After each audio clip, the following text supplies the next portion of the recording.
Un terrible témoignage enfonce Benjamin Mendy, le joueur français. Le très médiatique procès Benjamin Mendy continue et est en train de se poursuivre d'ailleurs actuellement du côté de Chester en Angleterre. Après le témoignage d'une première victime présumée, d'autres plaignantes sont en train de prendre la parole devant la cour. L'international français de 28 ans est accusé de 8 viols, une tentative de viol et une agression sexuelle par 7 femmes différentes, mais ni toute accusation. La plaignante précise que Mendy lui a de nouveau demandé de se déshabiller et a ensuite jeté le téléphone sur le lit. C'est alors que le joueur, selon elle, jeté sur le lit. Elle dit s'être retrouvée à 4 pattes. Je ne veux pas coucher avec toi, il faut que je parte, dit-elle, avoir répété à Mendy, précisant que Mendy tirait ses fesses vers lui. La plaignante fait d'autres révélations de taille devant la cour, selon RMC, et estime que Benjamin Mendy avait commencé à se déshabiller en lui disant ne dis rien à personne et tu peux venir ici tous les soirs. Selon elle, Mendy est alors sorti de la pierre. La plaignante dit ensuite avoir retrouvé son ami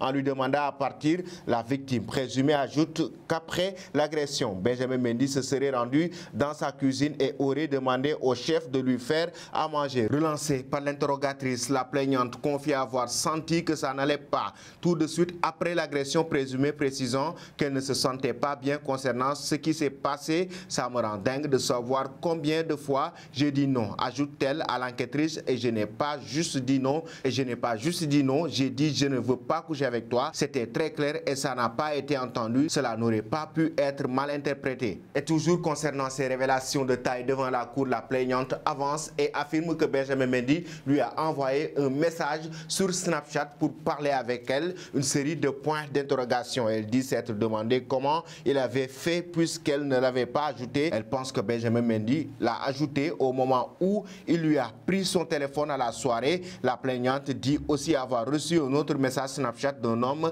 qui était avec Benjamin Mendy au bar la veille et qui lui aurait demandé ça va, appelle-moi s'il te plaît pour qu'on puisse parler. Elle dit ensuite avoir fait des captures d'écran des messages avant de bloquer les deux hommes. J'ai eu l'impression que c'était la journée la plus longue de ma vie, mais cela a peut-être duré 15 minutes, a-t-elle précisé.